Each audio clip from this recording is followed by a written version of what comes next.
Shalom bien-aimés dans le Seigneur, nous espérons que vous vous portez bien par la grâce infinie de notre Seigneur Jésus-Christ. Je suis persévérant, mon polo, membre de l'église Ephrata Church à Bolton. Ça fait plusieurs années dont nous sommes dans cette église. Cette église nous a vus et comme vraiment une pépinière qui a implémenté en nous plusieurs formations et qui nous a vus devenir chantres, leaders. Cette église dont nous avons reçu divers enseignements bibliques qui ont fait ce que nous sommes aujourd'hui. Nous bénissons le Seigneur pour sa grâce, nous bénissons le Seigneur pour le docteur Hubert Kayonda qui est le pasteur principal de l'église Ephrata Church Bolton. Nous bénissons le Seigneur pour cela. En ce jour, j'aimerais parler d'un sujet dont personnellement, je dois le dire que je ne suis pas un expert dans ce domaine, mais je m'aimerais juste apporter ma petite contribution parce que ça va faire plusieurs années maintenant que je le fais au travers de la louange, au travers des chants et aussi au travers de cette petite connaissance des Saintes Écritures qui nous permet de le faire. Et je crois qu'il est important pour nous d'apporter notre petite contribution, de pouvoir aider ceux-là qui se retrouvent, qui aspirent à le faire, ou bien qui se retrouvent déjà peut-être sélectionnés pour le faire, mais ils ne savent pas comment s'y prendre, comment le faire. Il y a cette frustration, il y a cette frousse qui s'empare d'eux. Alors, alors c'est un peu difficile, il peut y avoir des confusions, on ne sait pas comment aborder le sujet afin de bien réussir dans cela. En fait, le sujet, c'est par rapport autour de la modération d'un culte. Un culte de dimanche ou un culte de la semaine. Et ça, c'est très, très important. Comment être un bon modérateur, comment être un bon maître de cérémonie, si je peux le dire, ou bien conducteur de louange à la tête d'un culte de célébration de dimanche. Et ça, c'est très, très important pour nous. Et j'aimerais vraiment, avec toute humilité, apporter cette pierre d'édifice à ce grand domaine dont je ne crois pas que j'ai toutes les expertises demandées, mais je crois que le peu que nous avons, et avec cette vision que nous avons de toujours viser l'excellence dans ce que nous faisons, et la validation des aînés, nous amène à pouvoir aussi mettre ceci en vidéo, mettre ceci sur vidéo. Donc, si vous avez d'autres contributions, d'autres choses que vous voudriez aussi ajouter pour aider aussi le peuple de Dieu, ceux-là qui aspirent, ceux-là qui se retrouvent là et qui peut-être dans les prochains jours seront sélectionnés pour pouvoir diriger un moment de un culte, c'est important. Pourquoi c'est important? Parce que d'entrée de jeu, j'aimerais dire qu'en faisant les choses dans l'ordre et dans une bonne structure, on obtient une validation qui définit l'authenticité de la qualité de ce que nous faisons. En faisant les choses dans l'ordre et dans une bonne structure, on obtient une validation qui définira ou qui définit l'authenticité de la qualité de ce que nous faisons. Donc, il est important pour nous en tant qu'enfants de Dieu, lorsqu'au modérateur, au conducteur d'un culte, il est important pour nous de faire les choses dans l'ordre et dans une bonne structure. Ça permet d'aider l'audience à savoir qu'ils ont quitté d'un point A et ils vont maintenant vers le point B et le point B vers le point C. Cela définira l'authenticité de la qualité de ce que vous faites. Comment la chose est présentée. On peut bien avoir un produit, mais tout dépend de la façon dont il est présenté dans le domaine, dans sa promotion, comment il est présenté dans l'aspect marketing, comment le contenu, comment le contenant est présenté à la clientèle. Et ça, c'est très, très important. Dans le cadre ici que nous parlons, c'est l'audience, c'est le peuple de Dieu, l'assemblée des saints qui est là. Et vous êtes modérateur, vous avez un groupe de chant, un groupe d'adoration derrière vous, une chorale, des musiciens. Et ça, c'est vraiment important. Il y a tout un rôle qui est joué. Donc, vous avez plusieurs personnes dont vous devez gérer. Et ça c'est dans une dans un tout petit laps de temps. Et ça, c'est très, très important pour nous de prendre cela en considération. Et je n'aimerais pas vraiment multiplier les mots, mais j'aimerais vraiment que vous puissiez aussi être aussi patient avec moi par rapport à ce domaine. Parce que la synchronisation, la structuration, la progression de chaque étape de la modération est très, très importante. Très, très importante. Très, très importante. Parce que nous devons savoir dans le livre, nous allons lire un passage dans les livres de 1 Corinthiens chapitre 33, dans le livre d'1 Corinthiens chapitre 33, 1 Corinthiens chapitre 14, le verset 33, 1 Corinthiens chapitre 14, le verset 33, qui parle de l'ordre. 1 Corinthiens chapitre 14, le verset 33. 1 Corinthiens chapitre 14, le verset 33. Dieu, en effet, n'est pas un Dieu de désordre, mais de paix. Dieu, en effet, n'est pas un Dieu de désordre, mais de paix. Ce qui veut dire d'un côté que nous devons savoir que ce que nous faisons en tant que modérateur, le modérateur est là afin qu'il n'ait pas un désordre, afin que les choses soient bien structurées, afin que les choses bien structurées, bien synchronisées, tout en ayant l'Esprit de Dieu, tout en étant rempli du Saint-Esprit. Il est important de faire les choses dans l'ordre. C'est vrai qu'il y a un passage dans la Bible, dans le livre de 2 Corinthiens chapitre 3, le verset 17, où on dit que là où l'Esprit du Seigneur, là où il y a l'Esprit du Seigneur, il y a la liberté. Mais cette liberté ne veut pas dire qu'il y a du désordre. Non. Dieu est un Dieu d'ordre. Et il nous demande d'avoir une structure, il nous demande de faire les choses correctement. Comment le faire? Parce que nous avons une audience là. Cette audience n'est pas 100% chrétienne. Il y a des personnes, il y a des nouveaux venus qui viennent là, qui ne connaissent absolument rien de l'église. Pour eux, c'est la première fois qu'ils mettent les pieds dans l'église. Et que ce soit peut-être que vous connaissiez tous les membres de l'église et vous vous dites qu'aujourd'hui, on n'a pas de nouveaux venus. Ça doit être dans votre tête de savoir que cette audience, elle peut être une audience audiovisuelle, une audience qui vous suit sur Internet. Ces personnes ne connaissent absolument rien de l'église. Et votre façon de structurer, de synchroniser, votre façon de structurer, de synchroniser chaque étape de la modération est très, très important. Ça joue un grand rôle. Ça joue un grand rôle dans un rôle persuasif. La façon dont vous présentez le contenant, le contenant de ce que vous faites, de votre église, parce que vous représentez votre église. Et ça, c'est très, très important. Et nous voyons même dans l'Ancien Testament, dans la construction du tabernacle, Dieu a structuré les choses. Chaque personne avait son rôle à faire. Chaque groupe avait son rôle. Il y avait les Lévites qui étaient responsabilités pour quelque chose de spécifique. Donc, il y avait de l'ordre. Notre Dieu est un Dieu d'ordre. Et dans la modération, lorsque vous êtes sélectionné, lorsque vous êtes appelé à modérer, il doit y avoir de la modération. Bien synchroniser les choses, bien organiser les choses. Parce que vous avez aussi un temps qui vous a été donné, peut-être 45 minutes ou 30 minutes. C'est vrai qu'on peut aussi un peu légèrement dépasser, mais n'abusons même pas. N'abusons pas, parce que abuser, ça veut dire qu'il y a du désordre quelque part. Il y a un désordre, il y a une légèreté qui a pris une place. Il y a des émotions qui ont pris des places dans cela.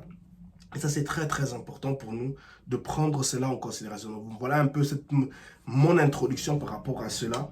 Et dans la modération d'un culte, comme je le dis, un culte de célébration, un culte de dimanche, où tout le monde vient, ça peut être le matin, peu importe la dénomination, votre dénomination, pentecôtiste ou bien méthodiste,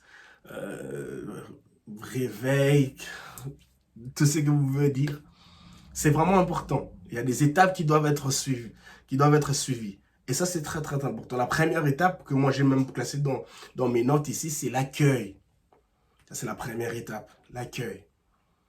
Parce que lorsqu'un modérateur monte, on suppose déjà qu'il y a les musiciens qui sont déjà en place. Ça, c'est encore un autre domaine que nous verrons encore un autre jour. Les musiciens sont déjà en place, les techniciens ont déjà mis tout en place. Que Dieu, en passant, j'aimerais que Dieu, je voudrais faire un clin d'œil à tous ces techniciens, membres de logistique qui viennent à temps à l'église pour installer les instruments, pour installer les chaises, pour que les choses soient déjà bien en ordre et faciliter le déroulement du culte, déroulement de service. Et ça, c'est très, très important. Donc, on a cet accueil. Et vous avez le modérateur qui monte. Et comme je le dis en tant que modérateur, vous ne pouvez pas vous retrouver dans une position où vous pensez que votre audience est 100% chrétienne. Non. Il y a des personnes qui ont été invitées, ils ne connaissent absolument rien de l'Église, ils ne connaissent absolument rien de Dieu. D'autres personnes connaissent Dieu, mais ils ne doutent, ils ne veulent rien, ils ne donnent aucune valeur à des choses chrétiennes. Ça, c'est très, très important. Il y a l'accueil, le mot de bienvenue.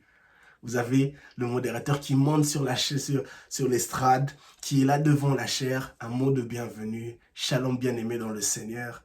Que Dieu vous bénisse, que Dieu nous bénisse d'être venus, d'être déplacés. Tout ce qui peut vous mettre, donc des mots de bienvenue, de bienvenue, d'accueil pour accueillir toutes ces personnes qui sont venues de plusieurs endroits, qui ont laissé leur maison pour venir dans la présence de Dieu. Et dans cette présentation, après ce mot de bienvenue, bien évidemment, comme je l'ai dit, vous ne connaissez pas votre audience. Vous ne pouvez pas avoir une perception que vous connaissez tout le monde de cette audience, ou seulement des membres spécifiques de l'Église qui viennent. Non. Parce que vous avez aussi les réseaux sociaux. Je suppose que vos cultes passent en ligne. Nous sommes en 2024. Ça, c'est un autre aspect dont nous allons aussi en parler plus après. Mais pour une église dont je parle, qui est aussi en ligne, donc qui retransmettent leur culte en ligne, c'est important aussi de faire un mot de bienvenue aux internautes, aux personnes qui vous suivent en ligne, sur Facebook, sur YouTube, tout dépend de la plateforme dont vous partagez, dont vous retransmettez votre culte. Donc c'est après ce mot de bienvenue, d'accueil, vous avez la présentation de l'église. Qui êtes-vous? En tant que modérateur, il est important de mentionner cela. Parce que votre audience, vous ne savez pas, il y a aussi des nouveaux venus, il y a des personnes qui ont été invitées. Donc, ils ne savent absolument rien de votre église. Ils ont vu un dépliant. Mais c'est encore plus mieux lorsque la personne est là, elle écoute encore cela. L'information est répétée encore dans sa tête. Et aussi, c'est aussi bénéfique aussi même pour ces membres qui ont déjà traîné dans l'église, qui ont déjà passé 10 ans, 15 ans dans l'église. Ça, c'est très important. La présentation de l'église, la vision de l'église, le slogan de l'église, la location de l'église, où l'église se localise. D'ailleurs, quand vous allez même le mot de bienvenue aux internautes, ils sauront que non, votre l'église est sur YouTube, et la location, ou comment retrouver le culte qui maintenant que c'est un culte que vous modérez, que vous saluez les gens sur les internautes et dire que le culte est retransmis sur les réseaux sociaux.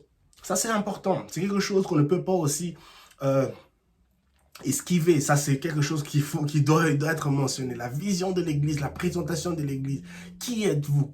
Est-ce que vous êtes une église chrétienne pentecôtiste, méthodiste, des derniers saints, des derniers jours? Toutes ces choses, en quoi vous croyez? Est-ce que vous croyez au Seigneur Jésus-Christ? Une autre église peut dire que nous croyons à Jéhovah. Une autre église peut dire que nous croyons à Jésus-Christ de Golgotha, Jésus de Golgotha, non de Jésus-Christ. Tout ça doit être présenté, défini. Et ça ne vous avez pas besoin de 10 minutes pour le faire. Non, pas du tout. Ces choses doivent se faire en ordre. Imaginez que vous avez 40 minutes pour cela. 40 minutes pour votre modération. Donc, il y a les chants et la louange. On est encore dans la première étape, l'accueil. Et aussi, après ce mot de bienvenue, la présentation de l'église, vous avez la particularité de ce dimanche. Pour moi, par exemple, j'ai l'habitude de dire, par exemple, nous sommes dans ce premier dimanche du mois. Moi, par exemple, nous avons le mois de février qui arrive. Bienvenue à ce premier dimanche du mois. C'est un prémisse pour l'Assemblée des Saints. Un premier dimanche du mois. Où nous venons dédier à Dieu ce mois. Donc, on suppose qu'en ce premier dimanche, tout dépend de votre église, de la structure. Mon église, le premier dimanche, c'est là où nous avons la Sainte Sainte. C'est ce dimanche où nous rendons des actions de grâce à Dieu. Nous dédions, c'est ce dimanche où nous faisons la dédicace du mois. Donc, c'est un dimanche particulier. Et en tant que modérateur, il est important pour vous de parler de ces différents points. Ça vous permet d'entrer aussi en connexion avec votre audience. Parlez avec votre audience. Cette audience-là a besoin de vous. Vous êtes là pour modérateur, pour leur amener, leur cheminer. Et bien évidemment, quand vous êtes en train de parler comme ça, les musiciens peuvent déjà se préparer avec un son en background. Il y a le pianiste qui joue une petite mélodie. Ça fait du bien, ça prépare déjà cette atmosphère déjà. Parce que dans l'aspect de musiciens, les choristes, là, on fera encore une autre vidéo. Parce que c'est aussi un autre aspect très très important qui est vraiment bénéfique pour le modérateur dans sa façon de modérer, de diriger le culte. Ça, c'est très très important. On a mentionné la salutation aux internautes. Dans certaines églises, il s'est fait qu'il y ait des prières d'ouverture. Soit le pasteur lui-même ou un autre pasteur, un pasteur assistant, un diacre. Et ça, c'est important. Donc, tout doit être bien synchronisé par rapport à la structure que votre église vous propose, vous présente. Et ce que je dis ici aussi, ça peut être aussi une astuce que vous pouvez aussi ajouter dans la façon dont la modération est perçue dans votre église. C'est important. Ça, c'est important. Je ne suis pas un expert, j'apporte ma pierre d'excessif. Donc, à ceux-là qui sont des experts, critiquez-moi avec amour. Merci beaucoup. Donc, c'est important. Et donc, la prière d'ouverture, si possible, si l'église, si c'est des coutumes dans votre église, vous pouvez le faire et d'inviter la personne. Lorsque vous allez inviter la personne qui doit prier, présenter cette personne-là. Expliquez avant d'abord d'inviter la personne qui va prier, prière d'ouverture. Parce que c'est important de savoir dire à votre audience que non, nous commençons avec Dieu, nous terminerons aussi avec Dieu. Voilà la prière d'ouverture. Parce qu'on définitivement, un culte, il y a une prière de clôture. Alors, c'est aussi important aussi d'avoir une prière d'ouverture. Donc, voilà un peu. Donc, c'est très, très important. Et dans cette partie de l'accueil, où on commence, on est toujours dans cette grande rubrique de l'accueil, ou bien le début de votre modération, de votre culte de louange et d'adoration. Il est important pour vous, pour nous en tant que modérateurs, comme je dirais, d'utiliser des passages bibliques. Des passages bibliques soutenant votre conduction de la louange et de l'adoration, de ce moment d'adoration, de ce moment de célébration dans la présence de Dieu. Qu'est-ce que je veux dire par là? David, par exemple, dit dans le psaume 122, le verset 1, David dit, il exprime sa joie. Je suis dans la joie, désolé, quand on me dit, allons dans la maison de l'Éternel. Encore une fois de plus, en tant que modérateur, vous ne savez pas qui sont qui est dans l'audience. Il y a des personnes, c'est la première fois qu'ils se retrouvent dans l'église. C'est la première fois qu'ils se retrouvent dans ce dimanche où il y a des gens qui sont en train d'acclamer, de célébrer. Ils ne savent même pas, ils se posent la question, pourquoi ces gens sont en train de faire cela? D'autres personnes se disent, pourquoi je suis venu à l'église? Parce qu'on les a forcés, ils ont été forcés de se retrouver là-bas. Et vous pouvez utiliser certains passages de la Bible, il y en a plusieurs dans la Bible. Et c'est pour cela qu'il est important que le modérateur soit un chrétien mature. Ça ne peut pas être un né de nouveau. Il doit être une personne assise dans les Écritures, une personne qui connaît la vision de l'Église, une personne qui accepte le leadership de l'Église qui s'impose sur lui. C'est une personne qui est assidue à l'Église. Donc on comprend que non, c'est quelqu'un qui fait le Seigneur, c'est quelqu'un qui aime le Seigneur, c'est quelqu'un qui est dirigé par l'Esprit de Dieu. Et c'est très, très important. Très, très, très important. Parce que lorsque c'est un modérateur, c'est un homme de prière, une femme de prière, ça permet à ce que l'Esprit de Dieu le puisse l'inspirer. Quel est le passage qu'il pourra utiliser pour encourager les gens, expliquer aux gens la valeur pourquoi, laquelle ils doivent adorer le Seigneur, la raison pour laquelle ils doivent venir à l'église, la raison pour laquelle ils doivent se lever pour acclamer, louer le Seigneur et chanter ensemble avec le groupe d'adoration, la chorale ou les musiciens. Ça, c'est très, très important. Le psaume 122, le verset 1, David dit, il exprime sa joie, je suis dans la joie quand on me dit, allons dans la maison de l'Éternel. Ça, c'est un passage dont le modérateur peut utiliser cela pour dire, nous avons quitté nos maisons parce que nous avons cet empressement, cette joie en nous qui est en nous, qui nous dit pour se retrouver dans la maison de l'Éternel. Et alors, dans la maison de l'Éternel, nous ne pouvons que exprimer notre joie et reconnaissance, cette joie qui nous a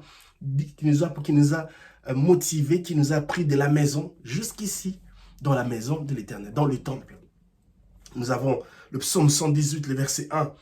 La Bible dit, louez l'Éternel car il est bon, car sa miséricorde dure à toujours. Voilà encore un autre passage biblique dont le modérateur peut facilement utiliser pour louer le Seigneur, pour encourager les gens, pour dire, nous avons passé une semaine très difficile, des moments difficiles, des désarrois, des confusions, des problèmes à gauche, à droite, famille, des pertes des membres chers, des deuils. Mais vous pouvez utiliser ces passages pour dire, louez l'Éternel car il est bon, car sa miséricorde durera toujours. Vous pouvez utiliser le livre de Naoum, chapitre 1, le verset 7, où vous dites que l'Éternel est bon, la blessure, plusieurs passages de la Bible.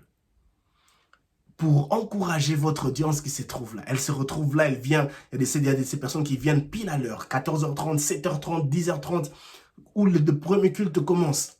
Et ces personnes ont besoin de ce boost, de ces passages bibliques qui vont leur encourager à comprendre la raison pour laquelle, pas seulement la raison pour laquelle ils sont venus dans la maison de Dieu. Le psaume 103 le parle, mon âme, bénis l'Éternel, n'oublie aucun de ses bienfaits. Somme de reconnaissance, parce que nous sommes là pour un culte de louange et d'adoration, un culte de célébration, un culte de dimanche. Ce n'est pas un culte d'intercession. Un culte d'intercession, c'est une autre structure, une autre synchronisation. On vient pour adorer, on vient pour intercéder. C'est dans une autre optique. Ici, je parle d'un culte de dimanche. Culte de dimanche. Ce n'est pas un culte d'intercession. À moins qu'il se pourrait qu'on demande qu'il y ait un aspect où ça demande qu'on puisse intercéder. Mais le culte de dimanche, ce n'est pas un culte où on est là pour venir intercéder. Non, non et non. Mais non. Nous sommes là pour venir rendre notre reconnaissance à Dieu. On intercède parce qu'on a des problèmes, mais aussi on peut rendre notre reconnaissance à Dieu pour ces problèmes dont nous sommes en train de vivre. Et ça, c'est très, très important. Léa dit, cette fois-ci, je louerai l'Éternel. Louerai l'Éternel, c'est comme ça qu'elle a donné le nom de Judas. Cette fois-ci, je louerai l'Éternel. Elle loue l'Éternel pour les réjections que Jacob manifestait vis-à-vis de sa personne. Ce sont des combats, elle pouvait bien intercéder pour cela. Elle pouvait bien intercéder pour cela. Elle pouvait bien faire des prières de combat, des spirituels, des prières d'intercession. Mais elle dit cette fois-ci, je louerai l'Éternel. Elle loue l'Éternel pour ces réjections, pour ce qu'elle est en train de vivre. Qui est bien évidemment pas positif, qui est bien évidemment pas un gain, qui est bien évidemment pas une joie. On a le psaume 16, verset 11 qui dit, dans la présence de l'Éternel, il y a plein de joie. Vous encouragez encore une fois de plus votre audience à se retrouver dans cette atmosphère de joie, une atmosphère de reconnaissance, une atmosphère de louange, une atmosphère pour dire merci à Dieu pour tout ce dont Dieu a fait dans leur vie. Et ça, c'est important d'emballer, de préparer votre audience à se plonger dans la présence de l'Éternel, dans la présence de Yahweh. Voilà en quelque sorte cette rubrique de l'accueil. Alors, nous nous retrouvons maintenant dans la louange, dans l'adoration. Vous avez passé maintenant la balle au groupe, aux musiciens, où ils entendent maintenant un cantique. Alors c'est important, avant de cela, il est important pour que le modérateur se retrouve, soit connecté au groupe de louange, d'adoration ou à la chorale. C'est si important, le modérateur doit déjà peut-être rendre visite, participer à une répétition du groupe d'adoration, peut-être le week-end avant le dimanche, pour avoir une synchronisation, pour pouvoir leur donner peut-être la liste des chants dont ils voudraient bien qu'ils puissent, que la chorale ou le groupe d'adoration puisse chanter, pour qu'on puisse entonner, une liste de chants qui va dans la même directive avec sa façon dont il perçoit, où il voudrait que les gens puissent reconnaître, louer Dieu pour tel autre sujet, telle autre œuvre que Dieu a accomplie par rapport à cela. Et ça, c'est très, très important. Tout dépend, par exemple, de l'événement dans lequel ce culte est en train de se dérouler. Ça, est en train de se dérouler. Ça, c'est très, très important. Et donc, comme je dis dans cette deuxième rubrique, la louange et l'adoration, vous passez maintenant la balle à à la chorale, le groupe d'adoration, ça c'est très très important. Vous devez les présenter. Vous devez le dire, qui sont-ils? Parce qu'il y a des groupes de chorale des églises qui ont leur propre nom. Alors il est important de les présenter. Donc, par exemple, il s'appelle la chorale d'Espérance, ou bien le groupe de Racheté, ou bien le groupe de Bénédiction Céleste, ou bien plusieurs nominations. Vous devez les présenter. Combien ils sont une bénédiction pour l'Église. Argumentez. Donnez un peu plus de... Aromatisez un peu votre modération. Avec joie. Tout ce que je dis ici, ça ne veut pas dire que vous allez passer 5 minutes à dire ça. Non. Donc en 30 secondes, vous pouvez le dire en 1 minute. Parce que tout doit être synchronisé, bien structuré. Là où il y a Dieu, il doit avoir la présence, il y a de l'ordre. Et ça, c'est très, très, très important. Très, très, très important. Faire mention du groupe qui accompagnera l'assemblée, j'en ai parlé. Pourquoi les chants, les cris de joie, les instruments de musique? Ça, c'est très, très important.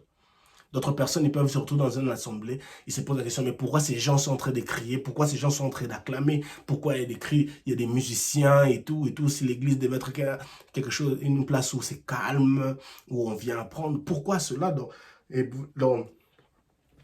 Dans votre passation, comme je peux dire, du ballon ou bien de cette étape où vous passez la balle, la main à la chorale, bien évidemment, pour entonner le cantique, ou bien même vous-même, le modérateur, vous pouvez être un conducteur de louange. Si par exemple, vous savez que non, c'est vous qui allez conduire ces chants, entonner ces chants, là c'est bien.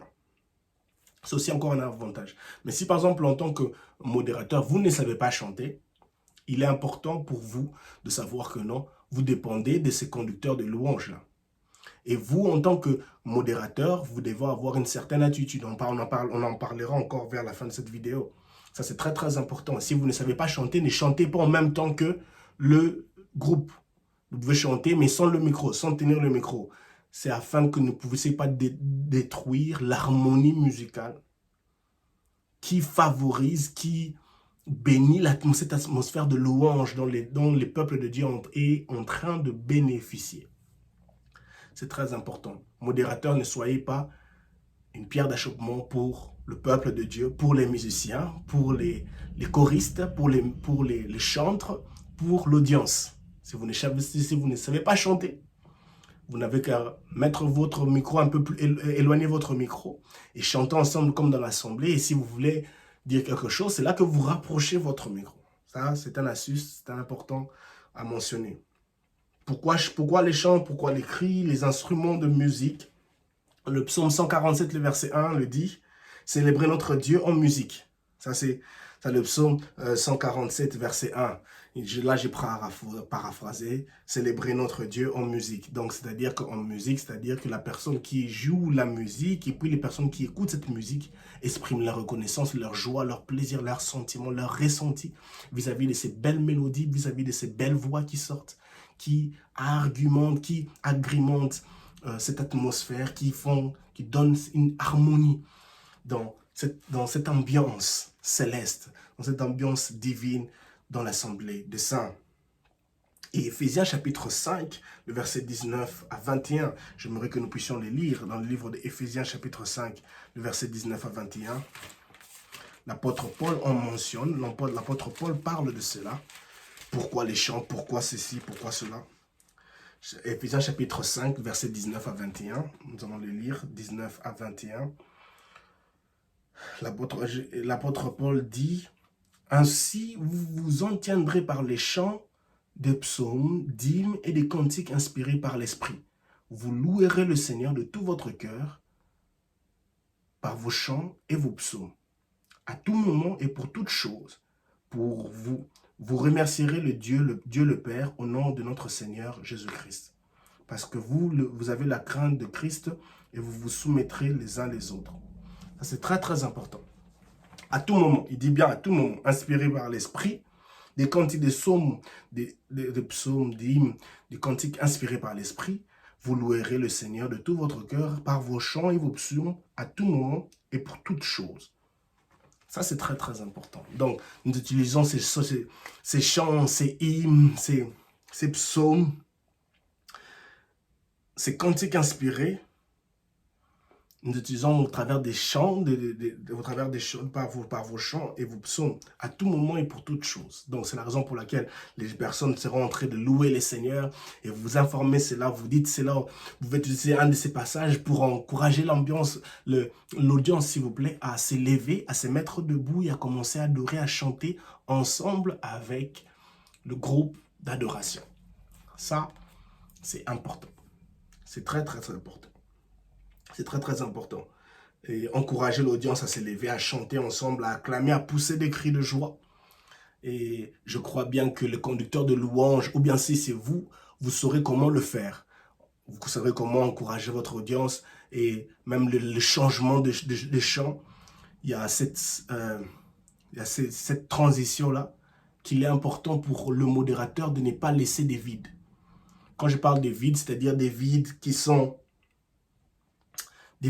inutiles. Par exemple, quand les gens, par exemple, après un moment d'adoration, des chants qui ont béni le Seigneur, les gens veulent exprimer leur reconnaissance avec leurs propres paroles. Ça, c'est important.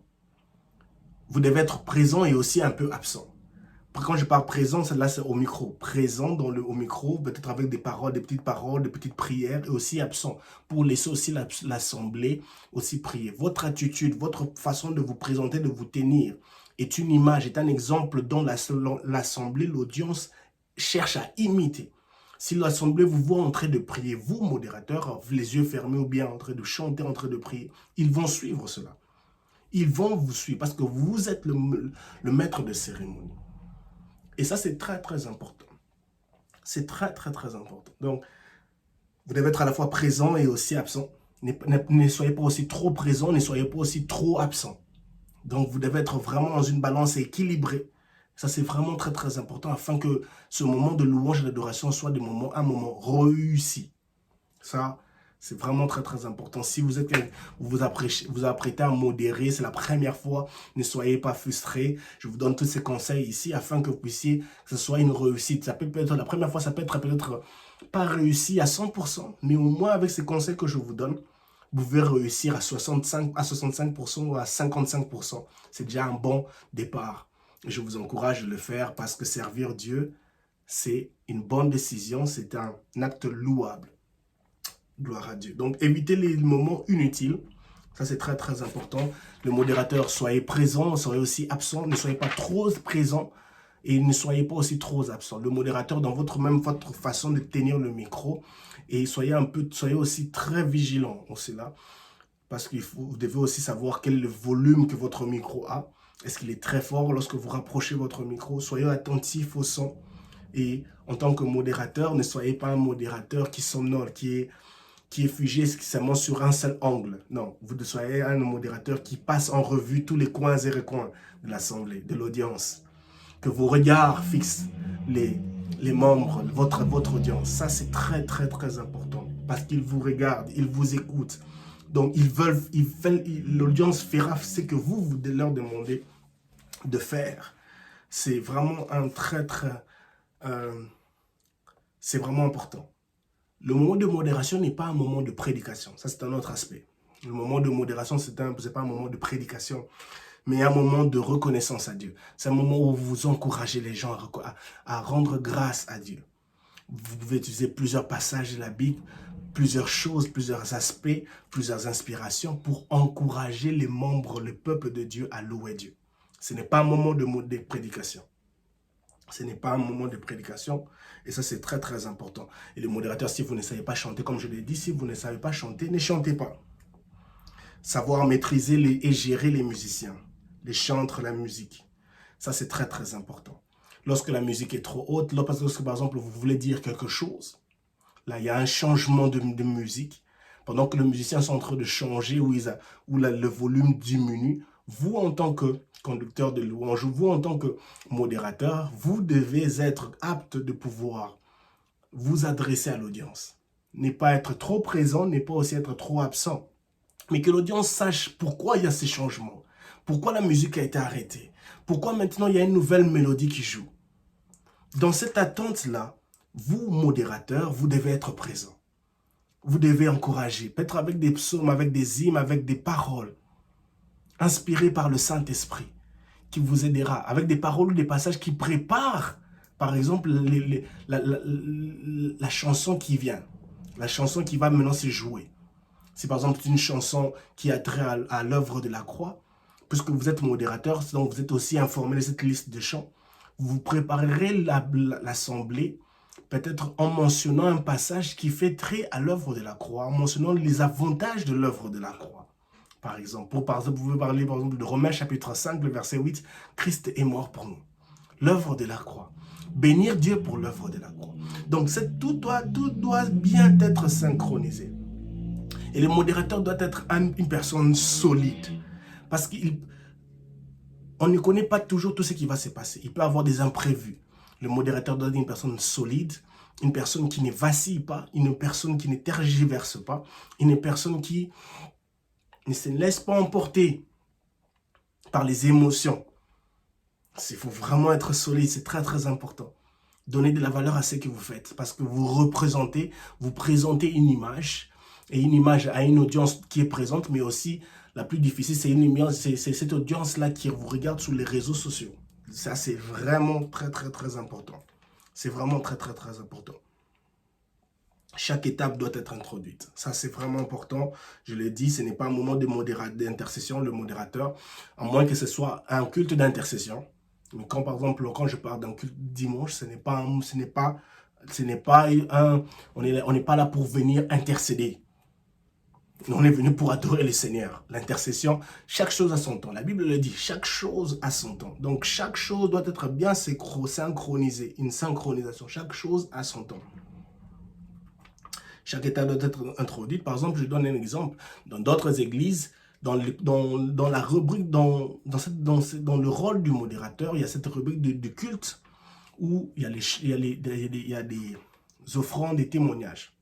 Mais la plupart des fois, les offrandes, on les prend après la prédication. La plupart des églises le font après la prédication. Et dans d'autres églises, ils mettent la rubrique de témoignage avant la prédication. Donc, c'est le modérateur qui doit le faire. Ça tout dépend des églises. Et le modérateur doit être au courant de qui va témoigner. Le modérateur doit être, avant d'introduire, c'est par exemple la personne qui va apporter ses témoignages, le modérateur doit dire à l'assemblée pourquoi on doit témoigner. Ça, c'est très, très important. Modérateur, il est important que chaque étape que vous voulez introduire, ça, c'est ça le bon terme, doit être présenté, doit être présenté. Non seulement doit être présenté avec des passages bibliques. C'est très, très important. Par exemple, si il y a deux personnes qui doivent témoigner. Utilisez par exemple un passage comme Luc chapitre 17, le verset 11 à 18. Les 10 lépreux. On voit ces 9 lépreux être guéris mais qui ne reviennent pas à Christ. Et on voit seulement un seul lépreux qui revient à Christ pour dire merci à Dieu. Alors, utilisez ces passages pour pouvoir préparer votre audience, puisque vous ne connaissez pas tout le monde de cette audience, qui ne savent pas pourquoi on témoignage, pourquoi on témoigne, pourquoi cette période, ce temps de témoignage, pourquoi on doit rendre grâce à Dieu. Ça, c'est très, très important. Donc, vous utilisez cet aspect de témoignage de lépreux. Et vous pouvez aussi utiliser encore d'autres passages dans la Bible, donc vous pouvez utiliser par rapport à la reconnaissance pour venir rendre grâce à Dieu pour ce que Dieu a fait.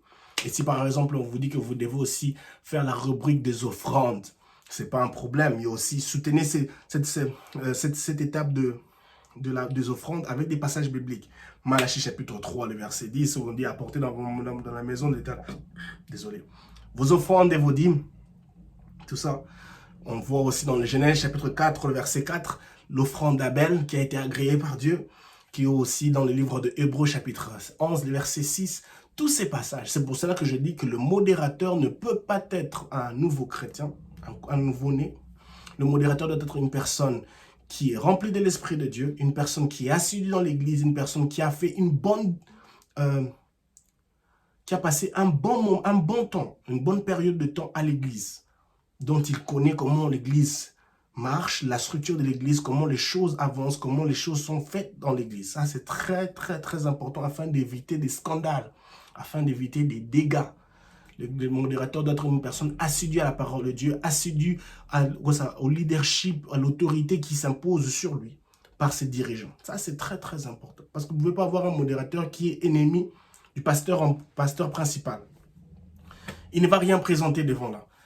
Ça, c'est important. Moi, je suis là, je suis en train d'apporter ma pierre d'édifice à vous qui me suivez. Pour la première fois, vous avez été désigné pour modérer un culte. C'est important. C'est important d'avoir tous ces aspects. Et ça, c'est vraiment très, très, très important. Est-ce que j'ai encore une dernière chose avant de passer à l'autre aspect du pasteur? Évitez tout excès d'émotion. Lorsque la chorale est en train de chanter, en train de célébrer le Seigneur, vous, modérateurs, évitez tout excès d'émotion. C'est très, très important. Nous parlons, je l'ai dit au début, le Saint Dieu est un Dieu d'ordre. Chaque chose a son temps. C'est vrai que l'Esprit de Dieu peut être là, l'Esprit de Dieu peut emporter les gens, c'est bien. Là où il y a l'Esprit de Dieu, il y a la liberté. Mais ça n'exclut pas l'ordre. Ça n'exclut pas l'ordre. Faites les choses correctement. Ne soyez pas dans l'excès d'émotion. La maîtrise de soi, c'est un fruit de l'esprit. Ça, c'est important. Donc, maîtrisez-vous. Ne vous emportez pas par des émotions. Même quand vous voyez l'assemblée en train d'être remplie du Saint-Esprit, vous pouvez utiliser par exemple les moments de silence et après encourager par exemple l'assemblée à acclamer le Seigneur afin de faire comprendre à l'assemblée que oui, nous sommes remplis de l'Esprit, mais l'Esprit de Dieu aussi, c'est un esprit d'ordre. Si l'Esprit de Dieu aussi, parmi les fruits de l'Esprit, il y a la maîtrise de soi. Ça, c'est très, très important. Donc, je ne suis pas contre la puissance du Saint-Esprit, mais Dieu est un Dieu d'ordre. Donc, ça, c'est vraiment important. Le modérateur, ne faites pas des histoires qui sont des conséquences des excès d'émotion. Vous allez lever les chaussures, ou faire vous sauter un peu, donc genre, vous voyez un peu. Ça, c'est pas bon, c'est pas beau. Vous voyez un peu, c'est bien l'esprit, mais il faut savoir que dans cette instance-là où vous vous retrouvez, vous êtes la personne qui est en train de diriger ce culte. Et le culte, il y a un temps donné. C'est par exemple un premier culte, vous avez le deuxième culte, le troisième culte, toutes ces choses. Donc, c'est vraiment important. Cela. Et le dernier aspect, la dernière rubrique, là, nous étions dans l'aspect de louange, adoration, célébration, tout. Ça, c'est le deuxième. Et maintenant, le dernier, c'est la transition avec le pasteur, parce que vous devez maintenant introduire le pasteur. C'est la période, le temps, cet aspect où le pasteur vient pour prêcher. Nous sommes dans un culte, les gens s'attendent à recevoir la parole de Dieu. C'est la raison pour laquelle ils sont là. Louer le Seigneur et puis apprendre, recevoir la parole de Dieu. Tout passera, mais la parole de Dieu demeurera. C'est ce qui est plus important. C'est l'étape la plus importante d'un culte de célébration, un culte, comment on dit dimanche un culte de célébration, voilà un peu, ça c'est le mot, et tout. Vous devez présenter le pasteur. D'abord, vous finissez vos moments d'adoration, acclamation, célébration, vous acclamez le Seigneur, vous bénissez le Seigneur pour ce moment merveilleux de louange, d'adoration. Vous faites encore un clin d'œil. Vous pouvez demander à l'assemblée de se saluer, de dire bienvenue dans la maison du Seigneur. Vous pouvez faire encore un clin d'œil à toutes ces personnes qui vous suivent. Vous pouvez aussi mentionner aussi la vision de l'église. Qui êtes-vous? Nous sommes l'église telle. Nous bénissons le Seigneur pour vous avoir ici présent, pour avoir quitté vos maisons pour venir dans la maison du Seigneur avec joie, pour le célébrer, l'adorer. Et ça, c'est très, très important. Vous pouvez aussi mentionner aussi le passage principal que vous avez utilisé pour votre modération, pour votre moment de célébration en tant que modérateur, le passage principal, le passage que vous avez utilisé pour encourager ces personnes qui sont venues en retard, qui, comme ça, ils ont au moins une idée pourquoi la raison pour laquelle ces personnes dont ils ont vu qu'ils étaient déjà à l'église adoraient le Seigneur, glorifier le Seigneur. C'est très, très important. Comme je l'ai dit au début, c'est un astuce. Ce sont des conseils que je vous donne et ça vous permettra aussi de bien agrémenter votre façon de modérer, de conduire le culte. Et maintenant, la dernière chose, c'est introduire le prédicateur du jour. Dans d'autres églises, si par exemple il y a un visiteur, c'est le pasteur principal toujours qui introduira le pasteur visiteur. Donc, c'est-à-dire que vous serez obligé d'introduire le pasteur. Vous devez introduire le pasteur. Ce n'est pas tout le monde à l'assemblée qui connaît le pasteur. Non. Qui est-il? c'est le père de la maison, l'ange de la maison. Il est une bénédiction pour nous. Je l'ai dit encore, le modérateur ne peut pas être un nouveau-né spirituellement, non. Il doit être une personne qui a traîné dans l'église, qui a fait un bon bout de temps à l'église, qui connaît le pasteur principal, qui connaît les bons témoignages du pasteur principal, comment il fait les choses. Et ça permettra à présenter le pasteur. Et vous présenterez le pasteur et votre travail de modérateur s'en finit là, pour cette étape.